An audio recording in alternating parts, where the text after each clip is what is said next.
ever found yourself suddenly without a job? Whether it's due to being fired or laid off, the experience can be jarring. It can leave you feeling adrift. Joining us to discuss coping strategies is Sarah Vermunt. Thank you for helping us. This is happening across the country. It's happening across the continent. There's a lot of job loss. So how does one start to deal with a sudden situation like this? Because it is often the suddenness that takes us out.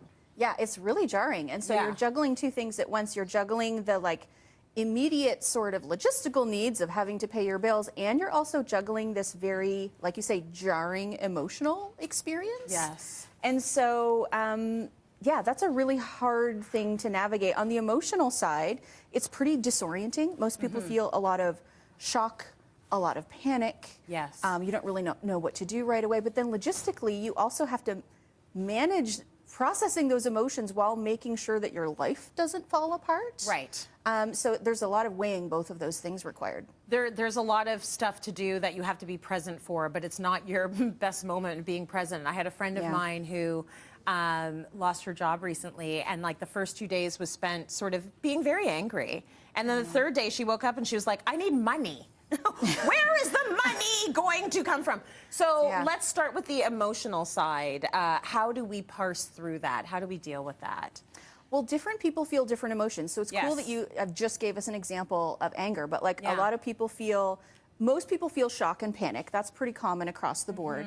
But also some people feel shame around job loss, even if it wasn't because you were fired. If it was like a set of layoffs, even if the quality of your work was good, shame is a big issue.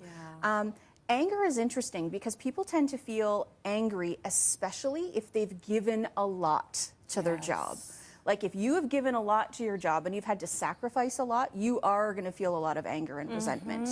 But interestingly, not everybody feels negative after a job loss. Like there are some people who feel, yes, some panic, but also a little bit of relief.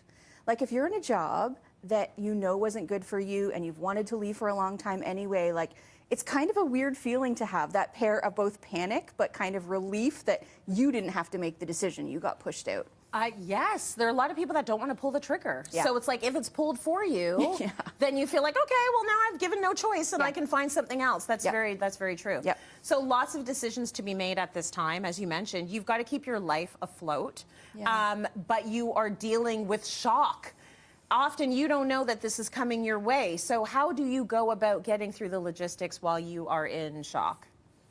Well, the tricky thing about that is we are not our sharpest when we're in shock. Just cognitively, we don't function as well when we're in shock and in panic. And most people are in both of those things. Right. So a good thing to remember is try not to make any rash decisions right away. Sometimes if someone loses a job, they'll be like, oh my God, I should get on the job boards tomorrow. Any job feels like a little bit of a life raft floating by. Sometimes that's not always the best to take something out of panic. So for some people, it can be good just to take a minute, a couple of days, if you can, maybe a week, to let the shock pass, let your nervous system regulate again before you make any big decisions. Now, not everybody can do that, though. If you're someone who is working paycheck to paycheck, you need to get something right away. You don't have time for that, sort of mental health break. Right. And so for those folks, I recommend getting what I call a just for now job. Which is a job. It's not going to be your dream job, but it's a job to pay the bills so that you can figure things out more long term. Yeah, and that in itself might regulate your nervous system because you're like, okay, I can pay the rent, so now let me figure out what's next. So is there anything else that's logistical or practical that you need to look at when it comes to job loss? Yeah, one of the first things you need to do is take a look at if you've got a severance package, you, take a look at that. You might be able to negotiate some of that, actually. You maybe need to apply for unemployment.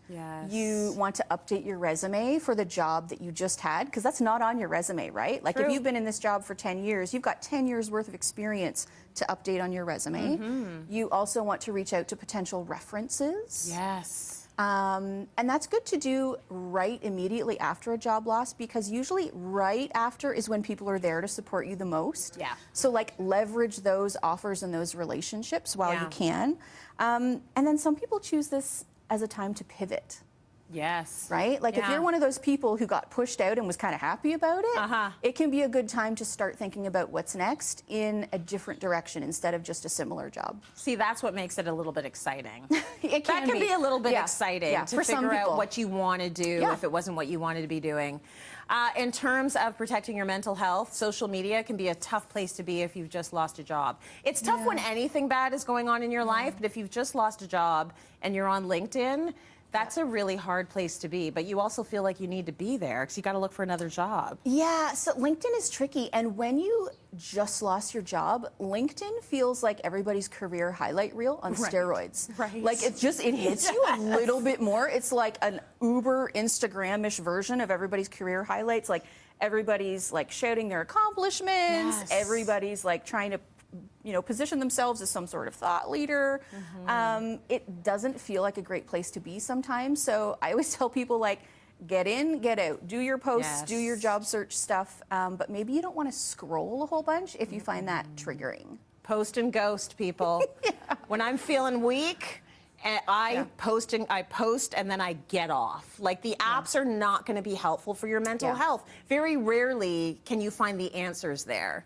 So I think that's a moment where you really have to protect yourself. Great advice, Sarah. Thank you for that. And you know what? Be gentle with yourself if you're in that situation. Forgive yourself for needing some time and a beat to figure out what's next.